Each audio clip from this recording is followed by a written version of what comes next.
Hey guys, দেখো আমি নিজেদের বাড়ির গাছের একটা এঁচড় নিয়ে আসলাম। আজ এই কচি এঁচড়টা দিয়ে দারুণ একটা রেসিপি করব। তোমরা অবশ্যই টাইটেল দেখে বুঝেই গেছো। তো চলো ঝটাপট রেসিপিটা শুরু করে দেই। আশা করি রেসিপিটা তোমাদের ভালো লাগবে।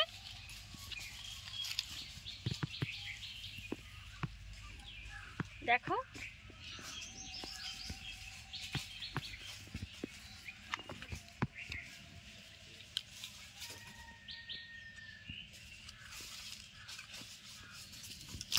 কাঁঠালটা একটু লম্বা টাইপের,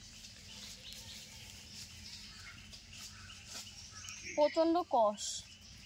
কেবলই গাছ থেকে তুলে নিয়ে আসলাম, তার জন্যই এত কষ বেরোচ্ছে।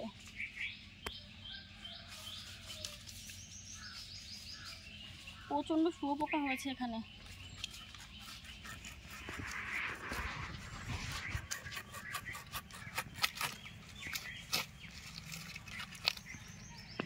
প্রথমে ভেবেছিলাম এদিকটা হয়তো পোকা হবে, কিন্তু না, ভেতরটা একদমই ভালো। বাইরেটা একটু দাগি ধরেছে।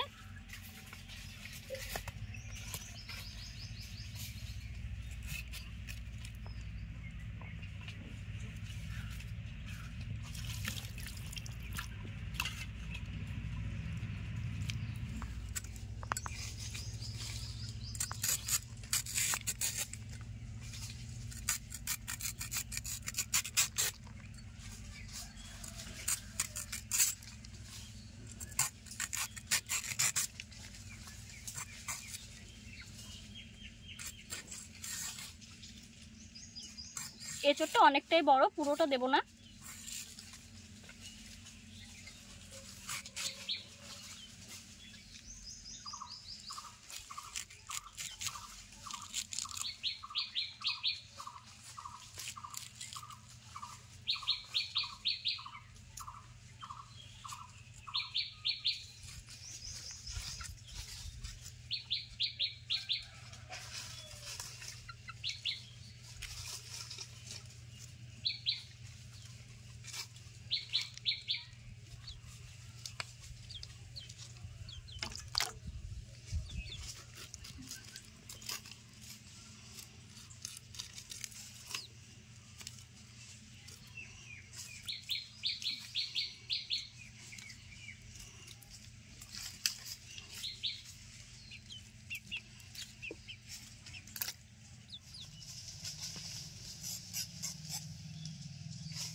এঁচড় কাটতে বসলে হাত একদম আঠায় ভরে যায়। একটু সরিষার তেল লাগিয়ে নিলে ভালো হতো।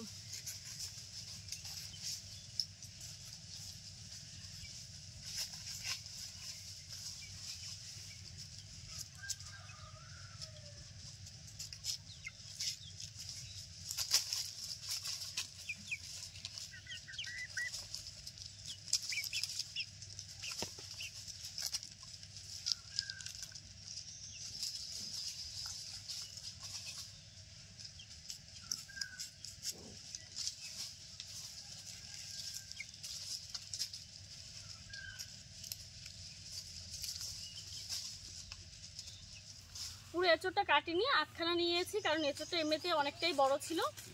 তো চলো ভালো করে ধুয়ে নিয়ে এখন নুন পাড়ে চলে যাচ্ছি।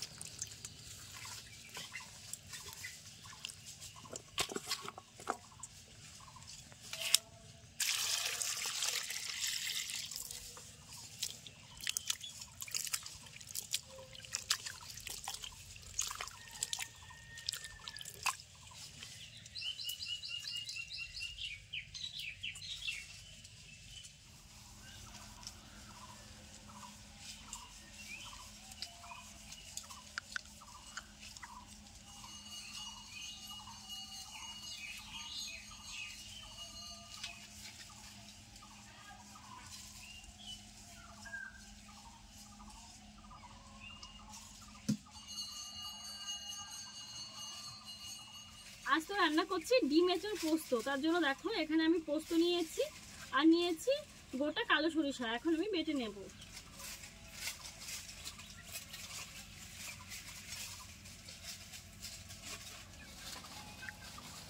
কয়েক ফোঁটা জল দিয়ে দিচ্ছি।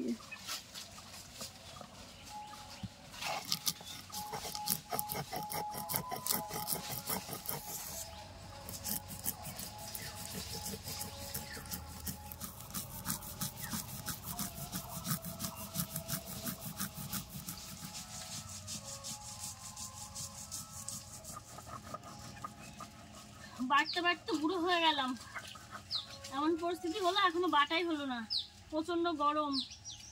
এই বাটাবাটি করতে আরও বেশি গরম লাগে, কিন্তু সুস্বাদু রেসিপি করতে গেলে তো আমাকে কষ্ট করে বাটতেই হবে, কারণ বাটা মশলার স্বাদটাই তো আলাদা রকম হয় বলো।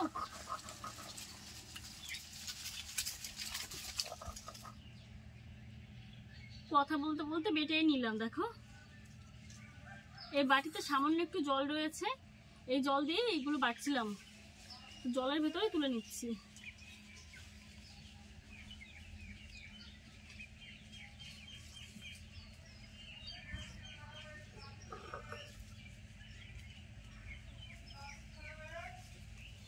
রেসিপির জন্য সব কিছু রেডি করে নিয়েছি, আর দেখো এখানে আমি 4 পিস ডিম নিয়ে এসেছি, ডিমগুলো আগে থেকে সেদ্ধ করে নিয়ে এসেছি।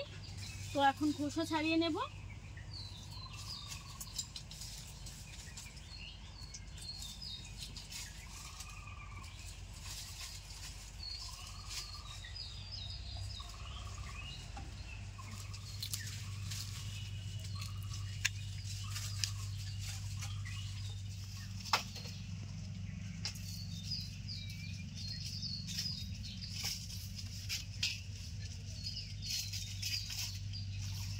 এই খুন্তি দিয়ে এরকমভাবে চিড়ে নিচ্ছি, তাহলে মশলাটা ভেতরে ঢুকে যাবে আর ডিমটা ফাটবেও না।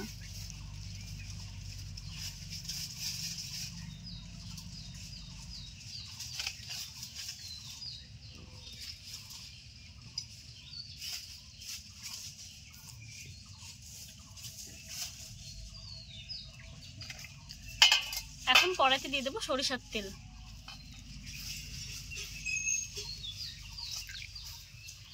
হলুদ গুঁড়ো, লবণ,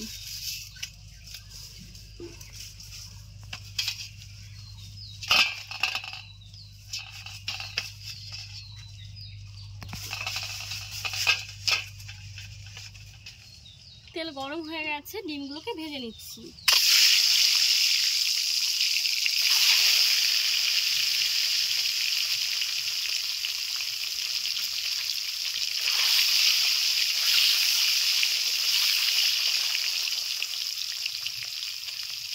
মিডিয়াম আছে আস্তে আস্তে হালকা লালচে করে ডিমগুলোকে ভেজে নেব।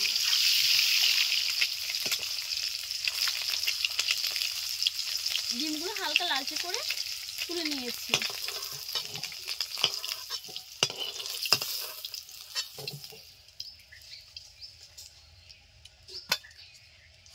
এখানে অনেকটাই তেল রয়েছে এক্সট্রা করে, আমি আর কোনো তেল দেব না।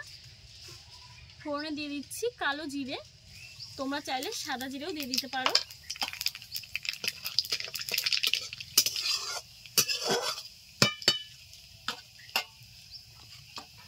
দিয়ে দিচ্ছি ছোট ছোট করে কেটে রাখা এঁচোড়।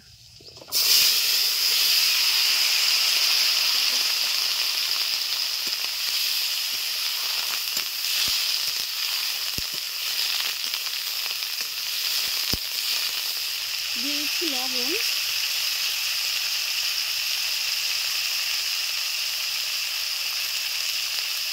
দিয়ে দিচ্ছি হলুদ গুঁড়ো,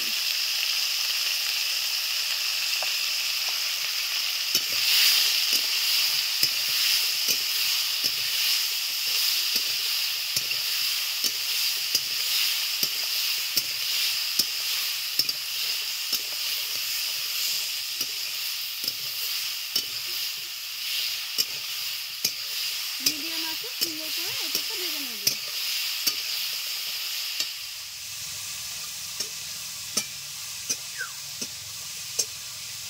আমি এটাকে ভালো করে ভেজে নিচ্ছি, তোমরা চাইলে কিন্তু আগে থেকে সেদ্ধ করে রাখতে পারো। আর খুব ভালোভাবে ভাজা হওয়া পর্যন্ত আমি নাড়তে থাকবো। এগুলো মিডিয়াম আছে প্রায় 10 মিনিট মতো আমি ভেজেছি, আর ভাজাটা খুব সুন্দর হয়েছে। এখন দিয়ে দিচ্ছি জিরে, ধনিয়া ও শুকনো লঙ্কা গুঁড়ো।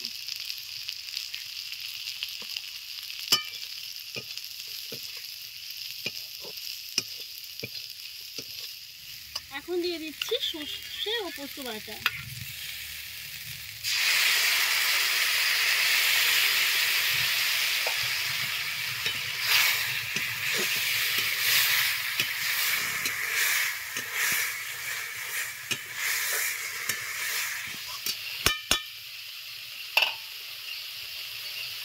দিয়ে দিচ্ছি ডিম,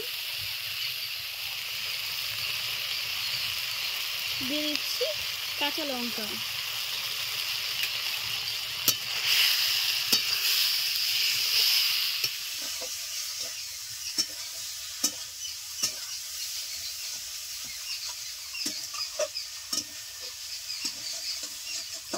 এখন দিয়ে দিচ্ছি পরিমাণ মতো জল।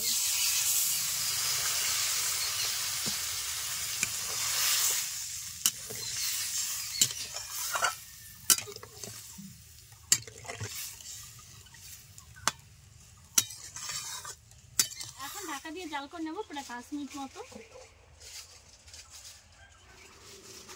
5 মিনিট ঢাকা দিয়ে জাল করে নিয়েছি।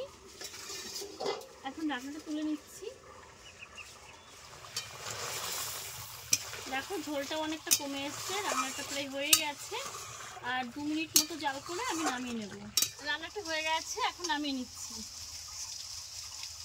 প্রচন্ড গরম, রান্না করতে খুবই কষ্ট।